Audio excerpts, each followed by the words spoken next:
خواهي قورا فرمي فمن يريد الله أن يهديه يشرح صدره للإسلام. أقر يشيك خواهي قورا بيه هدايتي بدها سيني فراوانا كابر الإسلام. سيني فراواني تيك إنسان آوها ناس هلم جاء زياتر سيني فراوانا.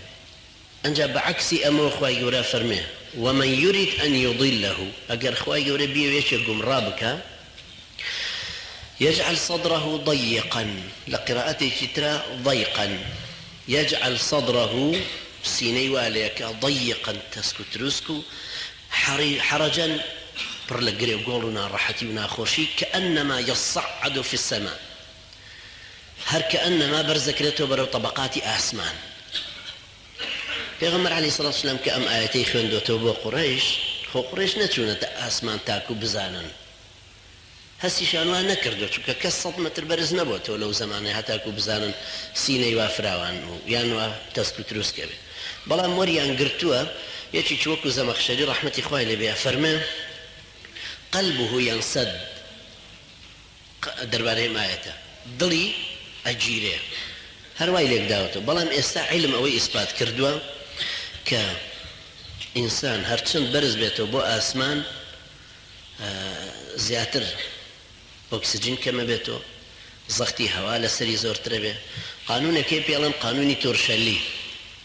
لە قانونی تۆرشەلیە چۆن زەختی هەوای حساب کردو ئەڵێ ئون بووبێکی هێناوە بۆریەک بڵێن لەم قەڵەمە گەورەتر 76 سانتیمەتر بووە جیوەی تێ کردووە.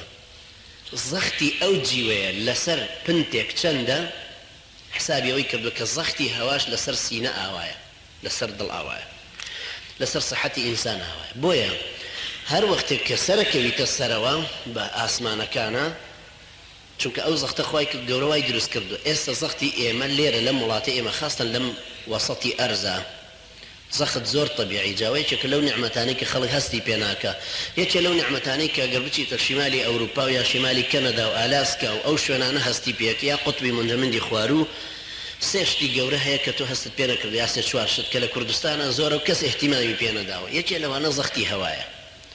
تۆ لێرە 30 کیلۆ هەڵەگری زۆر طبیعیە ڕووی بەڕێگاوە کەچی لە وڵاتانی ئەوروپا شیمالی ئەوروپا 5 کیلۆ هەڵەگری ماندووتری لەوەی کە لێرە هەڵگرتووە چونکە زەختی هەوا لەوێ لەسەر سینە و دڵ تەوازونەکەی کەمتر بووەتەوە لەگەڵ فشاری خوێن زەختی خوێن و ئەو زەختی هەوایی کە لەسەرەتی. طبعا یەکێکی تریش لەو نیعمەتانە بوونی شەو ڕۆژە. ئێستا لەم کاتەیە لای ئێمە 12 ساعات بە 12 ساعاتە یان 11 بە 12 ئینسان تێرخەوە بێ تێری ژیانیە بێ تیشکی ڕۆژ دەرەکەوێ شەو ئیسراحە دەکا هو الذي جعل الليل سكنا ئینسان دڵی سوکناییە بێت یا ئیسراحە دەکا. بەڵام هەر لە وڵاتانی شیمالی ئەو ئەوروپایان جنوبی ئوسترالیا و جنوبی خوارێ قوتبی منجەمەندی خوارێ تەماشاکەی یەکسان نین شوێنی وایە 2 ساعات ڕۆژە باقیەکەی تری شەوە یان 6 مانگ ڕۆژە و 6 مانگ شەوە هەروەکو کە لە شیمالی نەرویج هەیە.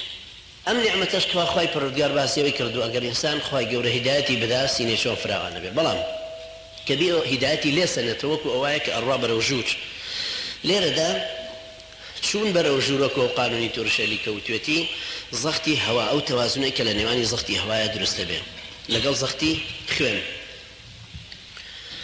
چونکە ئەگەر ئینسان 8,000 متر بەرز بێتەوە لەسەر زەوی 8,000 متر لە مەسافەی بۆ 2 بۆ 3 دقیقە ئەمرێ. زۆر کەس لەوانەی کە یەکەم جار باڵۆنیان دروست کردووە هەندێک کەس لە ئەوروپا کە بە باڵۆن سەفەریانە کرد سەیرەکەن تووشی ئەو زەختی هەوایە ئەبن نەتیجەوە کە لە باڵۆنەکە سەفەریان کردو بڕین بەرز بوونەتەوە بۆ ماوەیەکی زۆر تووشی ئەو زەختە بوون. ئەنجا وردە وردە لە ناو تەیارەکانە ئەو ئامێرە حساب کراوە هەموو تەیارەیەک زەختی جەو حسابەکە لە دەرەوە چەندە لە ناوە چەندە وەزعەکەی چۆنە و چۆن پارێزگاری زیاتر یەکرێ.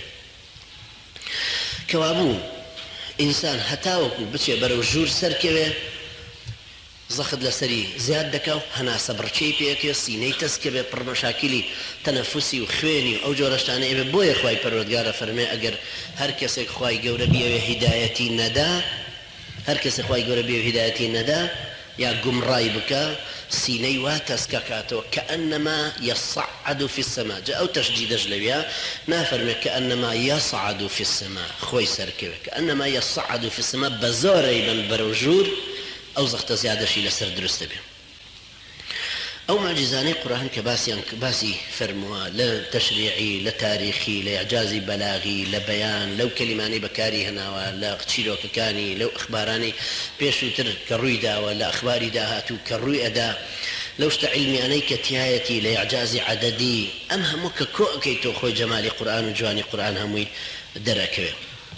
ئەمە یەکێک لەو معجزانە دەربارەی چوونە سەرەوە کە ئینسان چۆن هیدایەتی ئەگەر خوای گەورە هیدایەتی نەدا وەک ئەو کەسەوایە کە ئەیبەن بەرەو سەرەوە بەرەو کەمبوونەوەی زەختی هەوا.